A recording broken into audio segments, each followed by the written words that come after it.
Hello, everybody, and welcome back to the Getting Stuck In podcast. We are here for another episode. I think this is episode 10. But Milestone. yeah, we're back. We got Quinn on the phone. We got Juge here. We got no Trotter or Colin this week, but we'll make do without them. It's the off season, so how you guys been coping without any footy? It's been weird. I feel like I've not been immersed in anything that's been going on. I've kind of unplugged from the game for the last several weeks, but I am getting excited, particularly seeing all of this nonsense with Fabrizio Romano. Um, dude, the Prem's starting very soon, and I think it's gonna be one hell of a season. hmm Yeah, I've kind of been watching random friendlies, MLS, obviously. Not watching the Leagues Cup because fuck that and fuck Don Garber. Let's see. I watched the Scottish Premiership today. Watched both Celtic and Rangers play.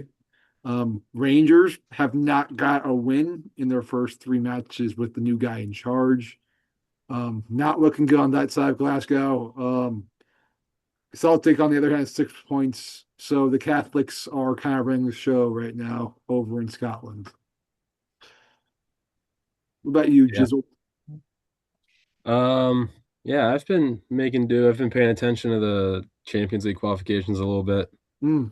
There's some decently big teams playing in those, but you know, kind of enjoying the calm before the storm whenever this Community Shield kicks off, and yeah, it's been nice.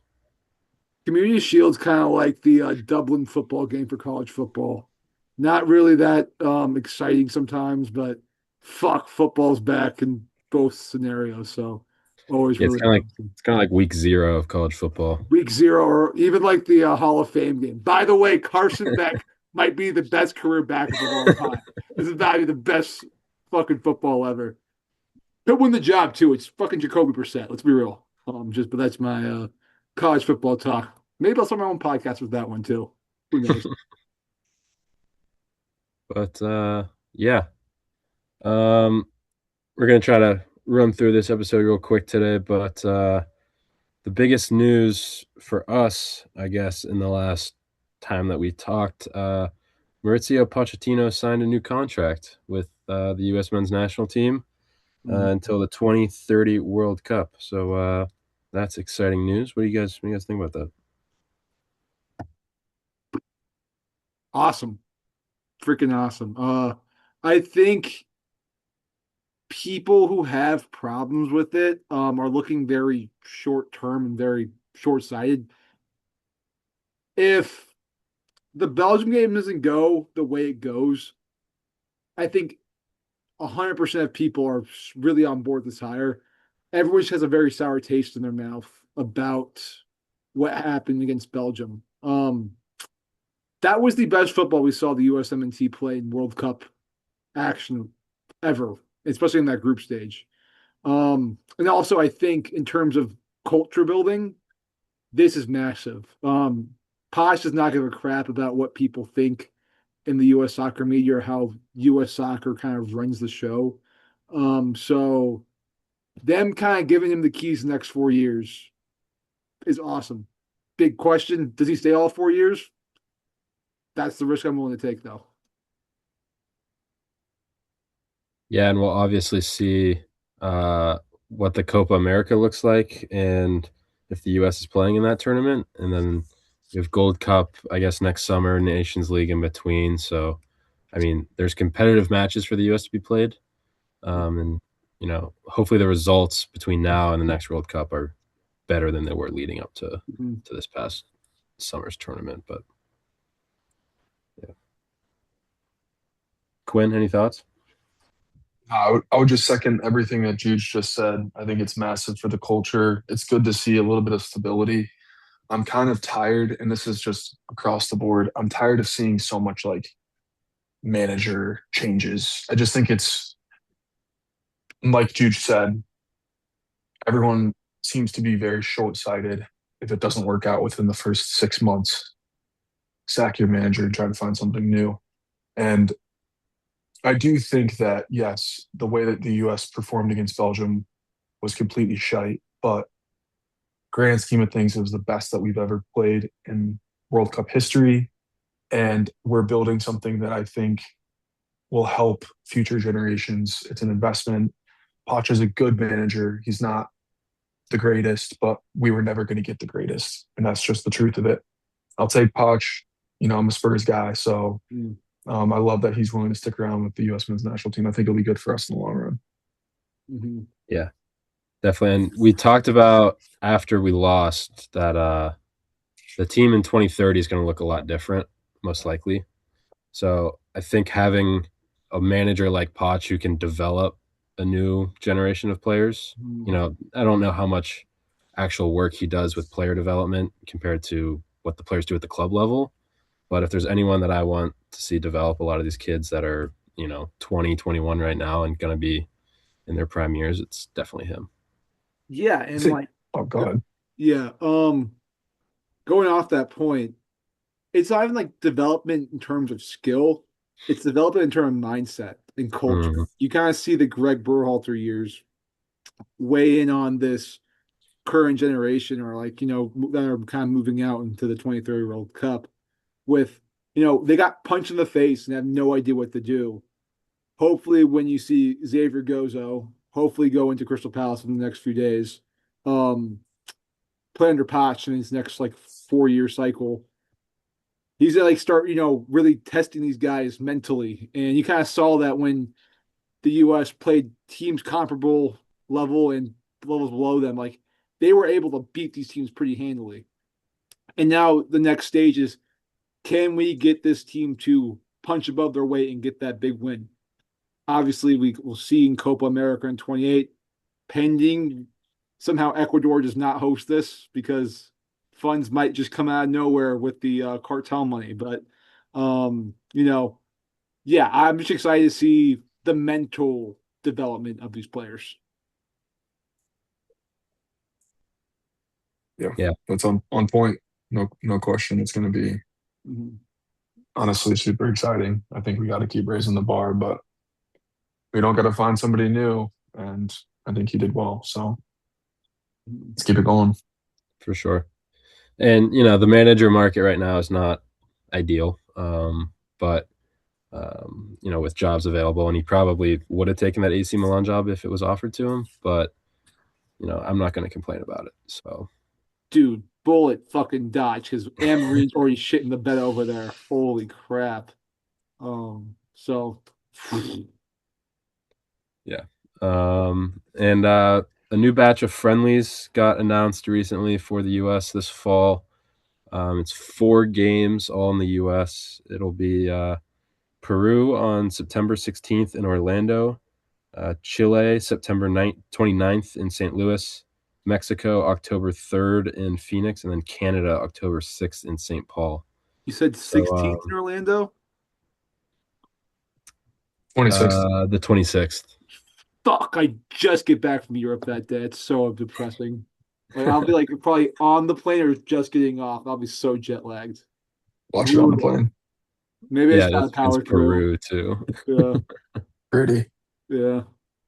But yeah, those are an interesting batch of fixtures. Peru and Chile make me want to believe that Copa America will be happening with the CONCACAF teams because I don't know why else we'd play them. But Mexico and Canada should definitely be interesting games. Yeah, Underwhelming, I guess, though. Like you kind of want to play, better teams, but if it's prep for the Copa America, why not? Plus, it's a good way to get momentum back with the fan base after that, crap show of exit. So two, I'll say most likely wins, and then play two rivals in CONCACAF, and they'll get some discourse buzzing, I guess. yeah. That's also it's 4 games in like 10 days. So who knows what that squad's going to look like? Um, it might just be like our B or C team. Not Pulisic, he's got to rest. But yeah, it should be interesting. I'm definitely excited for U.S. soccer to come Mhm. back, Yeah, weaning off the high from the summer. yeah,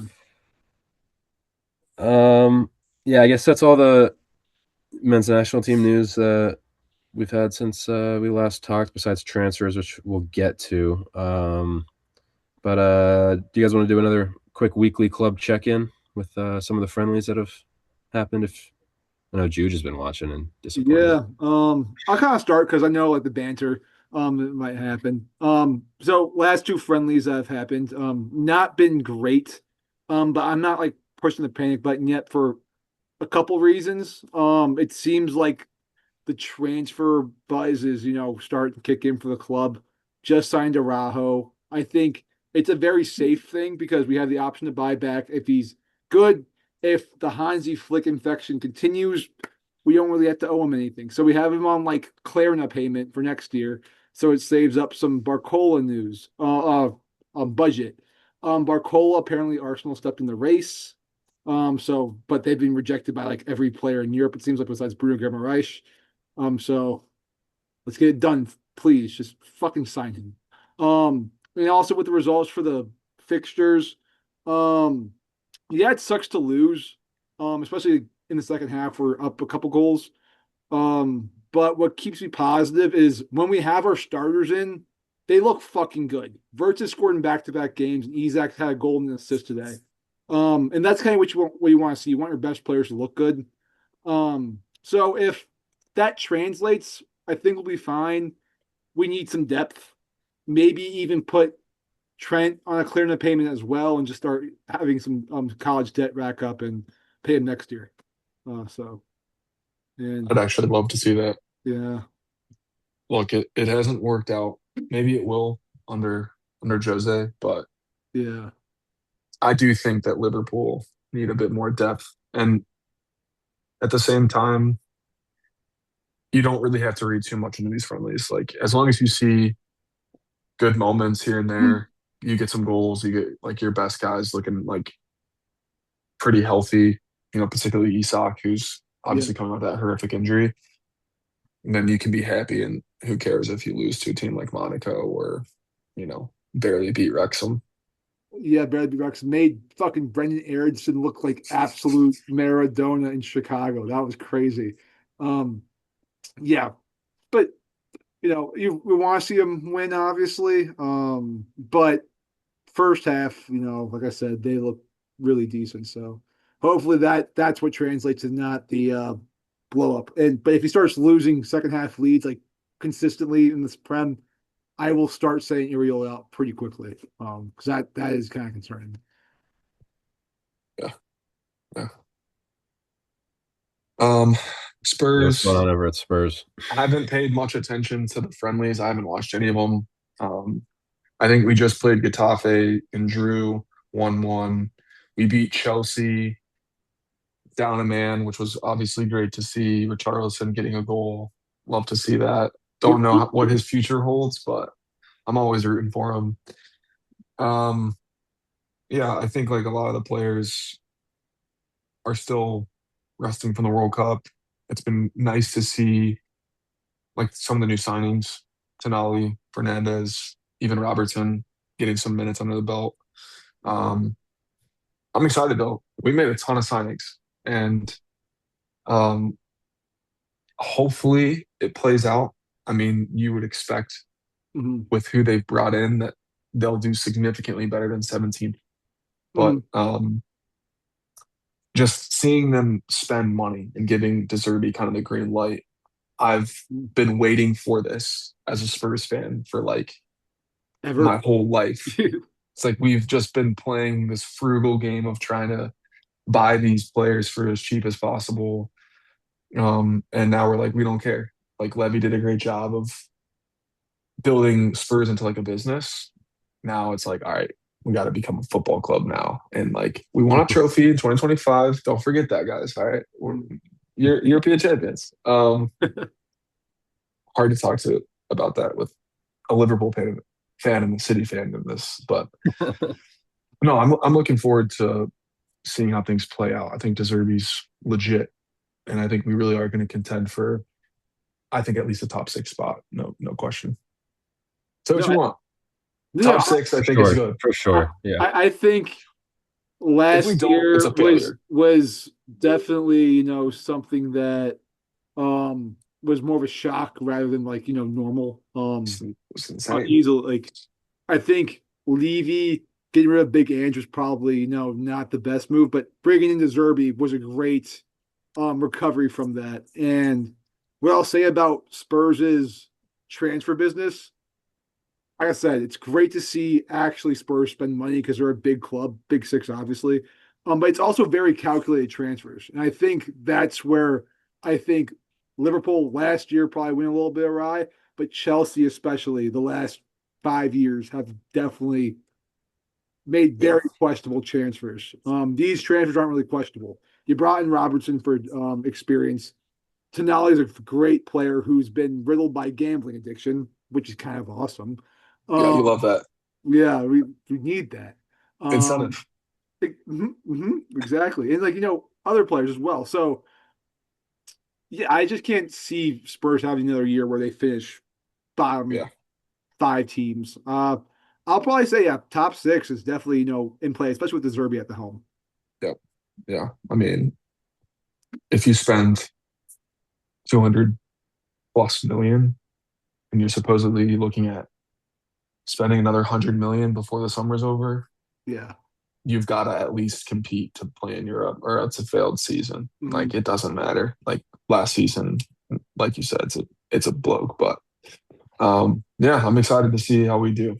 So Yeah, it feels like a statement summer almost that Mhm. like last year can never happen again and it will never happen again. and Um, I also feel like with that too, just like I'm not seeing it happen as much with other clubs. Like obviously it was much needed because you almost get fucking relegated. You're gonna have to make some changes, but other teams don't seem to be like signing big time. Um, mm-mm. I mean, we'll go to City next, but there's not been a ton of movement. Not that it's necessary. You guys are already stacked to the brim, but you know, it's interesting. Not a ton of transfers from Mhm. some of these clubs. Yeah, that's a good point. I mean, like you look at like United haven't really done a lot this summer besides what Tielemans and I can't even remember who else they've brought in. But yeah, I guess moving on to City. They're currently doing their preseason in Hong Kong and Korea. So I haven't really watched any of the games because they're on at like 6 in the morning. We beat Atletico Madrid this morning. It started at 7 and didn't watch. Had a late night in Washington, D.C. last night drinking. So was not going to wake up and watch that. But we won 3-1 and Marmoush scored a brace. So, how about that? Saw some of the highlights. Semenyo was incredible, just off the two assists he had. But yeah, we beat the Korean League All Stars too. I love when So they do that shit. Liverpool like every year played the Vietnam and the who else? I think the Cambodia All Stars as well. So sick. Mhm.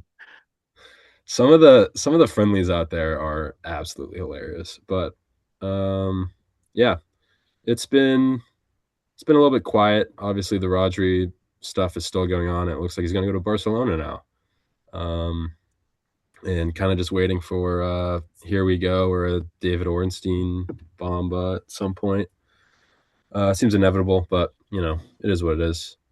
Um, yeah, only thing I'm a little bit worried about is none of our like big World Cup players or like the guys that went far in the World Cup are playing at all. Like Holland's still on holiday or like break.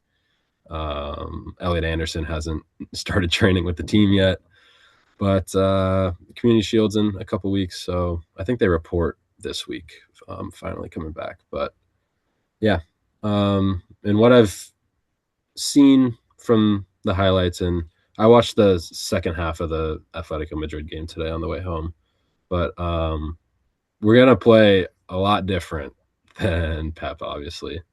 Um, Maresca doesn't seem to want to carry on the same style, which I'm totally fine with. We're going to play without the ball. And yeah, I think, we've seen counterattacking football work in the past in this league. And I think we totally have the players with the right skill sets to do that. So It's gonna be strange to watch though, it's going because to be weird. you've been so used to just absolutely dominating teams, and not to say that you won't, but it'll be in a different fashion. I think that that's going to be, and that's I think just speaks to how I think interesting this season will be, just with all the managerial changes. Like, yeah, Maresca's style is just I think it'll work, no question, because you could have a high school coach go and coach City, and they're still going to do pretty well. Just given how many incredible players they have. But yeah, just that disparity will be interesting. One thing I wanted to ask you though, so Community Shield final is in a week. How important is that in terms of like obviously it's a trophy, but like setting the record straight ahead of the Prem season in terms of like title challenges? Because after this game, it's like less than a week away that the Prem starts. So where do you think about that? It's definitely important. I mean, I want us to win, obviously, but like it's not the end of the world if we lose to Arsenal. Like at this point, most people would probably have them as title favorites, and on paper a better team than City, and longer track record with their manager. But I think as long as you show fight in the game and you don't get dominated, like I think it'll be I don't fine. think they're going to do the Prem, man. Yeah. No, I think it's so hard to do it back to back. Mhm. And Arsenal, they don't have that ice in the veins. Like we've seen this, bro, time and time. Like they just Arteta does not have it. I don't care. They're mental midgets, bro.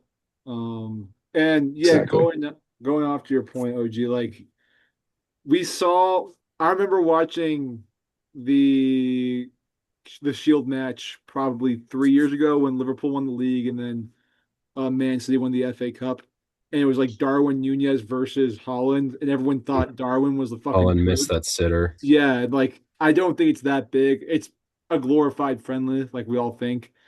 Um, in terms of the Maresca like style of play, low key might fit your team better than Pep's style of play, to be honest. You're gonna have Certainly Marmoush, at the end, yeah. Semenyo, and Holland running up back lines with the ball moving forward fast. That's kind of scary, to be honest, especially when my back line might be Kirk as a 35-year-old Van Dyke, Araujo, who we have no idea what he does, and then Freepong, who might just suck terribly. So it might be a fun time at Anfield when they come to visit. I'm not gonna lie. Yeah, the versatility is definitely exciting. And they were inverting fullbacks a lot, trying out different stuff with Mateus Nunes and Gavardiol kind of playing in the midfield. So Mhm. um, yeah, we'll see what kind of overload stuff he tries to do in the midfield and what it looks like, especially if Rodri's gone. But Mhm. knock on wood. Um, yeah, should we bounce into some of the transfer news real quick and then kind of wrap things up? Yeah. Let's do it. Um, Jude, you want to start with the man behind you? Yes, Gio Reyna, the man depreciates like a used Hyundai Careful Elantra. there. um he went for 3 million, I believe, to RC Strasbourg. That's criminal. Yeah, that's a very invest low, we might sell high type of transfer. I think it's a decent move, not like perfect. I think, maybe a move to Rangers like his dad was playing or the Eredivisie might have been better just to like really build confidence because at the end of the day, still a top five league in Europe, so minutes aren't guaranteed at all. But if it works out well, this is a great place to find his confidence in with a fan base that's like, pretty big. And there's like some other players that are pretty big there, like in CISO. Not big, but, well known. Yeah, I think, either this is the last buck, he doesn't work out here, he's back in NYCFC and probably flipping burgers. Maybe I'm not gonna lie. I think he's so young though. Still, like he has runway. Like he Yeah, what, he's he's 23? yeah he I just think it's fair. I'm saying the this shit Bucks because sub series like he can't even run a car yet. Like he for a fee. I know what you mean though. Like I think the fact that it's kind of gone from all the hype that he had early on a few years ago to now this kind of under the rug Strasburg transfer for 2 pennies in the fucking hot dog. Like it I mean, I do think it's a place for him to prove himself, and I actually think he played all right at the World Cup. Mhm. Like his goal was, I mean, Golazo. I think that was the best goal that the U.S. scored. It had to be right. Like that Yeah. was an absolute, Mhm. cheeky charisma. But yeah, I think he's got something to prove, chip on his shoulder, Mhm. and see where it goes. He's kind of a victim. A lot of these guys kind of are like in this generation of a victim of their own success. Like Gio Reyna was quite literally ranked third in best young players in the world in like 2020. Because of like how good he was early on at Dortmund. And then the injuries happened. Then he lost confidence. Then he was kind of a shit little brat with the whole Greg Berhalter thing that happened, the 22 World Cup. So, you know, if he finds his confidence, everyone knows his ability. That's why I'm so high on him all the time because we've seen him at his best. We've seen him really perform well for the U.S. men's national team at times, and also play really well as like a 17-year-old at Dortmund with a very, very demanding fan base. Um, but yeah, in terms of like what this move means, he's running out of places just to fucking skirt by as well in Europe and bounce from club to club. You can only get smaller so many times without going back to your America as an American, unfortunately. He might be the American Deli Alley. Low key. I hate to see that though. Mm-hmm. He got some Yeah, time, but Yeah. hopefully he figures it out. And Middlesbrough. Oh wait, you go. no, go ahead. That's where I was going next. We got a new pair of triplets in the Midlands, I guess. Or no, Middlesbrough is in I the think it's the Midlands. northeast. I Let's thought it see. was by Sunderland and Newcastle. I don't know. Is it in the But Northeast? Let's see. I'm looking it up on the good Google. but yeah, we got three Americans there now. Not Middlesbrough, Aiden Morris. Tennessee. What the fuck? We have Aiden Morris, Sebastian Berhalter, and Max Arson now. Um, and yeah, interesting part about that is that they all played for the Columbus Crew at one point. um, and yeah, um, crazy thing about it is Sebastian Berhalter sold for £2 million, and Max Arson got sold for 7.5. Like I think thousand. I Seven and think a half that's million. that's Well, weird, but like Arson to me, he's got is he are they the same age? I They're think both 25. I think Arson's got a little bit more upward mobility though. Oh, for Like I think sure. he like Berhalter, you kind of know what you're getting. Arson's a little bit more of a gamble, but in the sense that like he's more dangerous. I think he's more attacking minded, can produce more. So maybe that's the logic behind it. I think two thoughts I have here. First one, Berhalter was going to from a franchise that might not exist in the next True. 2 years. So I might just trying to keep the boat afloat, kind of. Also, Arston was like the first guy Poch, besides like Ajiman, like invested all his chips in this like first big tournament in the Gold Cup. Maybe they see that as well. Like Quinn kind of said, like he like when he's confident, he can actually attack pretty well, and I think clubs kind of see that. Um, I hopefully Middlesbrough play him more as a winger because I don't really see his future as a left back for the USMNT. I don't think he defends well. Might kind of like he's kind of like a Tesco Gareth Bale with the slick back hair, like can't play left back, but might play on the wing. So Yeah, Fucking slit in his eyebrow too. Like what the they're all like, that's a winger feature, man. yeah, they're all kind of like pretty boys that like Burhalter, Aiden Morris, and him, but they play pretty gritty though, Midwest grit. That team's Yeah. gonna be good. Like, Oh yeah. They signed Will Lancashire from Tottenham too. yeah, I mean, Prem bound, They were that close last year. so close. So I could see it. Yeah. And obviously I'm rooting for him with all those Americans. You have to. Mhm. Yeah, the championship's gonna be really interesting next year. Obviously, Wolves and West Ham are definitely favorites to get the automatic places, Yeah. but so yeah, now after these two transfers, Miles Robinson, Tim Ream, Christian Roldan, and then the goalkeepers, uh, in theory, would be the only MLS players from the World Cup roster. Do you guys think it's realistic that there will be no MLS players on the 2030 World Cup team? Yeah, absolutely. Ream's gone, Roldan's gone. Robinson shouldn't have been there in the first place. Yeah. Juge, Like I know you concur with that maybe if statement. I just don't trust the federation to do so. When I feel like it's so, especially because Don Garber's leaving the commissioner job to be part of the USSF board. Don't really trust him. Haven't proved me right. I mean, wrong before, but I think we are transitioning out of that phase. Especially with like how many of our young talent are actually leaving and linked to moves in Europe. I don't see Audrey Mabetti staying at RB New York any time much longer. I mean, same thing with Julian Hall. Gojo's about to leave, so we're getting to the part where like even our older players are going to be staying in Europe.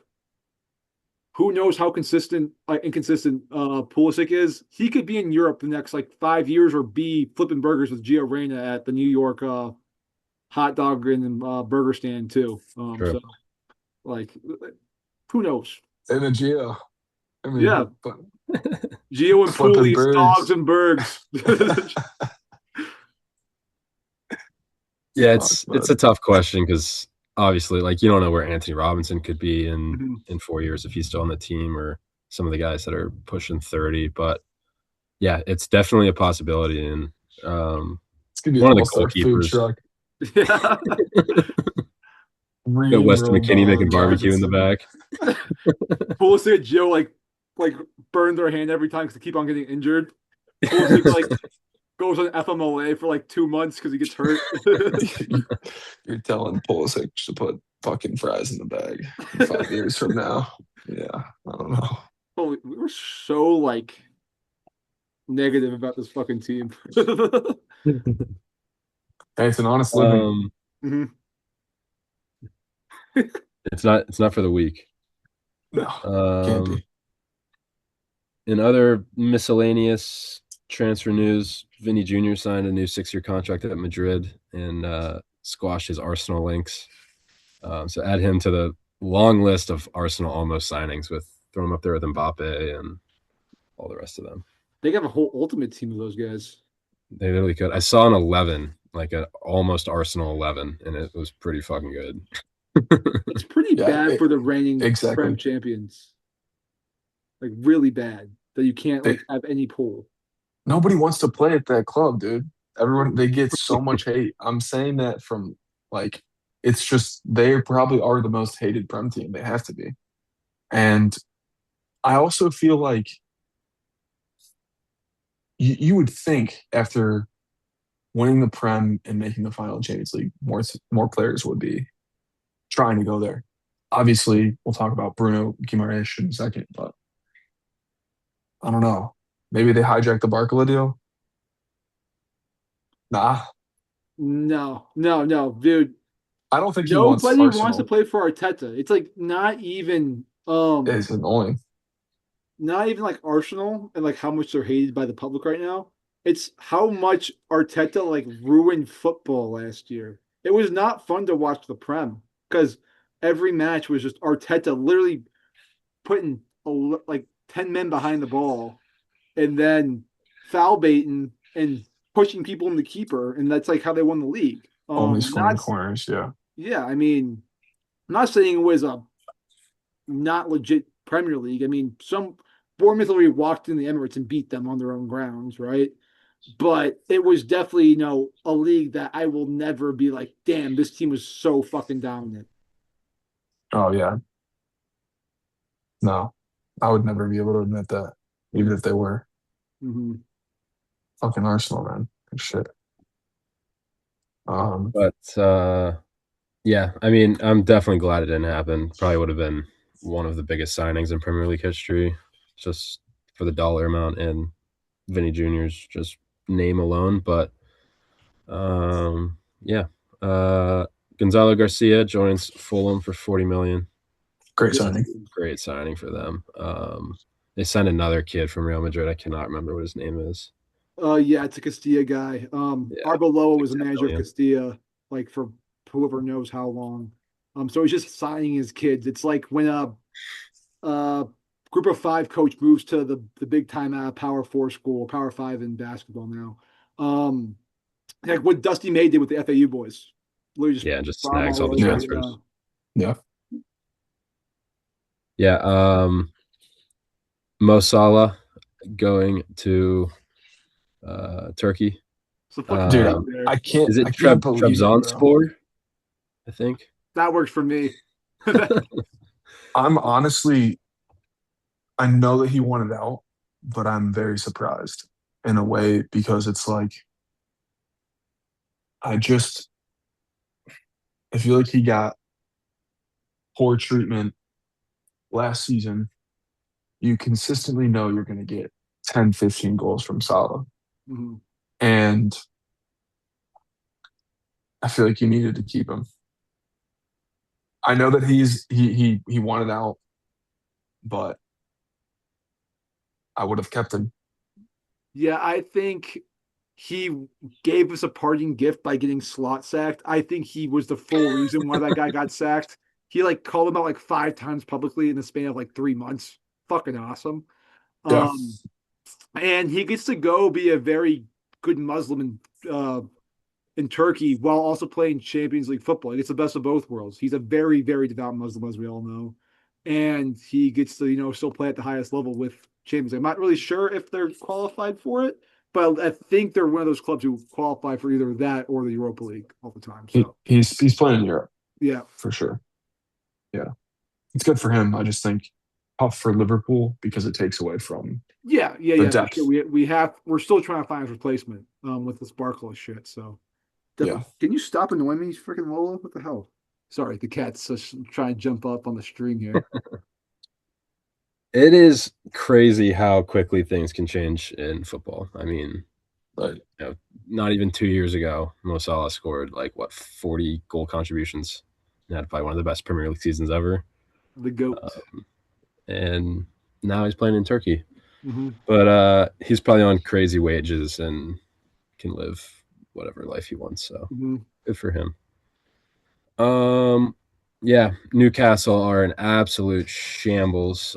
Bruno G signs with Arsenal for 75 million, and a couple of days before that, Eddie Howe stepped down as manager of the football club, which Juge I think predicted earlier in the summer. Maybe Yeah, not I, this early, but I did say he'd be one of the first. I said sacked, but I'll take him leaving before the fucking season even begins.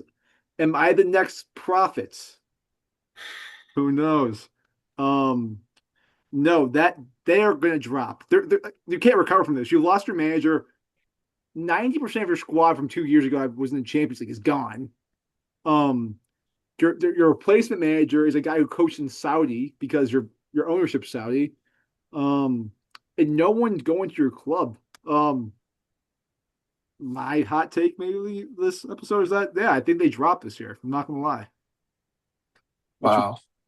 which is really bad because I love Newcastle fans. Like I think they're really big on Prem culture and like the club itself. But what they have going from going this season, I actually think they're going to surprise people.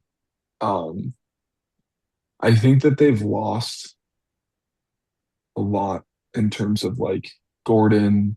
Penali, now Guimaraes. But if they don't lose anyone else, they still have, I think, a pretty good team. Will they finish in the top six? Probably not, but I don't think that they'll like. I could see them in 10th. Like I like Asula. I think he's actually very class. If Joe Linton stays, you still have Joe Linton then. Like he's still got something. Voltamata, he's due for a good season. Cat's fucking jumping in there. Yep. What's up, bud? Bro, Joe Willock's decent. Jacob Ramsey. I think Lewis Hall's a good left back. I'm surprised he didn't make the England squad for the World Cup. So I think they'll surprise people by not doing as poorly. I don't think they'll do anything special though. Middle of the table. Yeah, I think it just demonstrates how difficult it is to break through the hierarchy that's kind of established in football right now. And, being state owned definitely helps. I mean, City did that pretty, not recently, but the last 20 years. And like you look at their front six that they had, their front three in their midfield against PSG in the Champions League was Isak, who's at Liverpool, Mhm. Anthony Gordon is at Barcelona, Elliot Anderson's at City, Bruno G's at Arsenal, and Tonali's at Spurs. And then Amarim is back in the MLS. But um, like, trying to establish yourself as one of these big six or, as big as a club as Barcelona is incredibly hard to do. And it's going to take a lot of time for them if, and they haven't been able to throw a ton of money at it because of PSR and stuff like that. But yeah, it's tough. But Mhm. I think that's all we got to Araujo a little bit earlier, but Yeah. that's kind of all the stuff I had written down. Obviously, don't know what's happening with Rodri yet, but probably by the next episode we'll figure it out. And yeah, it's been a bit of a slow. I mean, there's been big moves this summer, but it's definitely been a lot slower than I expected after the World Cup. But yeah, Ferran Torres probably going to PSG. That Bringing is up that move. interesting. Yeah, Nestori Iracunda, that Australian guy, is going to Sporting from Watford. That's a good move for him. A really Mm. good move. Yeah, that is. I like Um, that. yeah, I wrote down some Champions League qualification notes. Union Saint Gilloise or whatever, that Belgian team drew Bodo Glimt 3-3 in the first leg of the third They're round of playing each Champions League. other? Yeah. That's kind of sick. And then Lyon lost 2-1 to Sparta Prague. Yeah, and I just wrote down that it's kind of depressing that for the third place finish in Ligue 1, you get a third round Champions League qualification spot. Like you don't even get an automatic, or even the final round. Like the Austrian, Scottish, Norwegian, and Greek champions auto qualify for the last round.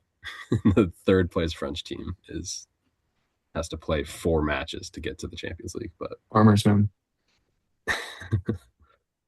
it just shows how much their rating or their whatever their qualifications Coefficient? has Yeah. gone down. Yeah. And then I have a quick MLS and Liga MX check-in. Lewandowski scored his first brace for the Fire. He scored 2 goals last week, I think. And yeah, did Orlando City win this week, Juge? They won one. They lost last night. They lost to Red Bulls too, right? Yeah. Greasy scored. And Spicer's a freaking G, man. He's got like 5 goal contributions within the last. Can you stop? Like 5 games. She's so annoying. But yeah, it's good for us. I think we'll qualify for the knockout stage. And yeah. Yeah. My question for you was, do you think they're going to make the playoffs? Um, I think the way we're playing now, yeah. I think we have an identity. City's really back in the team because of Griezmann, obviously. That match with Inter Miami is going to be an absolute barnstormer. Yeah, we'll see. Obviously, it's like 10 teams make the playoffs now, so I mean the odds that are kind of in our favor, I guess. Yeah, we'll see. I'll be rooting for Thanks, man. him. um, and then I had some notes here about the MLS schedule change, but we can push that to next week. That can be a bit of a longer discussion to Yeah. fill our preseason gap. And yeah, we'll do the guess the career path thing when everyone else is here. I think Hmm. we could do we could do some teams, see how you guys do. I got some there's some good ones in there, so it should be Let's fun. do it. Yeah. If there's any But Liverpool ones, I probably get. But besides that, I'm just gonna be shooting that fucking air. there's Liverpool, there's Tottenham, there's United, there's Yeah. some West Brom. I tried to There we try go. it'll be Inclusivity. mm-hmm. And then Jet, do you have a question of the stream or Yeah, I guess we talked about Mo Salah, and I said that he's the GOAT. Who was your guys' prem GOAT? As I get this cat off my fucking desk. Um, just like overall, That's a yeah, great yeah, like yeah, question. any position? yeah. Let's say attacker, because I think, it's hard to compare defenders because it's kind of statless, kind of like an O line almost, besides more like aura judging anything. Yeah, attacker. Hazard. Yeah. The Belgian. Um, I really don't know. Low key, Harry Kane. He's up there for me for sure. Um, for me, it's either Mo. I saw him do crazy things, or it's TT. I think TT just had I didn't really watch him live that much, but there's definitely an aura to him that you just saw highlights of him. It was like shit, he was pretty fucking good. Yeah. He's insane. Hmm.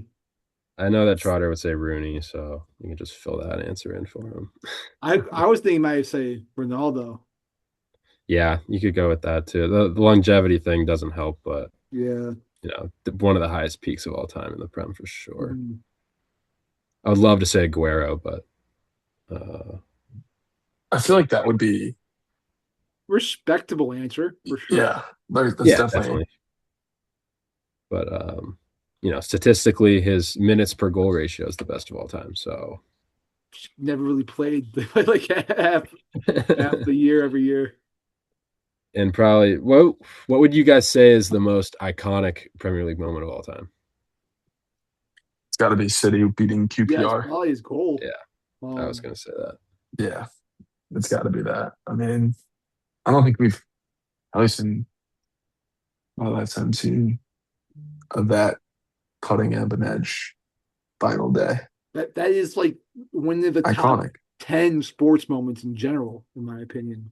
I think it's that kick six with the Auburn game, and then probably the Troy Deeney goal as well, in terms of like just like absolute So insane. nuts. So yeah, that's best moments in sports history. The one-on-one special with Aiden Woodley. Just every time he got drunk, he was watching that with his dad like 2 days ago. He sent me a snap of that shit. It's so funny. Dad was supposed to be packing, and then yeah, just we got drunk with his son and just watched best sports moments in history. Shout out Wood. That's iconic. Yeah, I think that's really all I had. yeah. We'll cover some other stuff next week. Depending on when we have our episode, the Community Shield may or may not have happened, or could be before. We'll see. But yeah, and then championship starts August 17th, so a week from tomorrow. Mm-hmm. Wrexham versus, or wait, no, it starts on Friday.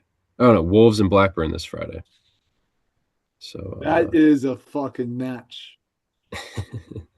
we're right back in it.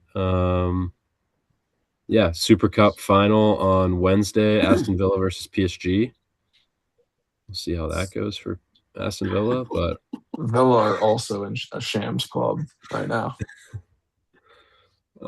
yeah, the Garnacho highlights I've been seeing have been absolutely hilarious in the preseason. Good evening. But yeah, we're almost out of the dark ages of this summer, post World Cup, pre club season. But yeah, you guys got anything else? Kalshi, whatever that other one, Poly Market, Rain Bet, still here. Yep. Waiting. Mm. Yeah, and support your local. Yeah. If you don't got a Yeah, local, maybe we'll pick pick USL. we'll pick USL clubs next. Maybe you got to pick a USL Championship and League One. I like Yeah. And then Oh, whenever yeah. they do the relegation, we'll have it sorted. Should we like fantasy it and whoever like aggregate like finishes like the lowest and highest gets some shit punishment for the Good, like on stream punishment? totally good. Yeah, and we'll have to do a do fantasy Premier prem. League, yeah, fantasy Yeah. prem and league predictions Yeah, before the next. season starts. But Yeah, next episode. we have till the 21st. That's the first game, Arsenal Coventry. So yeah, What bull I, crap. You get to play Coventry their first match. Fucking Scripting already. yep. dude, they would lose that shit FIFA, though. bro. Haji They, Wright winner with Ooh, I generation. think it's at Coventry too. oh, Oh no, it's at the Emirates. Fuck. Oh, fuck off. Plus 650 Coventry money line. Oh no, that's draw. Plus 1200. Under. So dude, who the Yeah. fuck is on their team, bro? All right. I don't know anybody. um West Brom guy, right? Um was on there. Actually, they signed I'm two looking. Ghanaians. They signed two of the Ghanaians that play on the World Cup team. Mm, They have Who, Frank Onyeka. He used to play for Brentford. mm. Um, yeah, might Haji Wright. might be a long season for them. Oh yeah, Brandon Thomas Asante. Yeah, Thomas Santa, yeah. Mm-hmm. Hey, they're here. We're here. Prem's almost here. We'll catch you, fellas. Keep getting stuck in.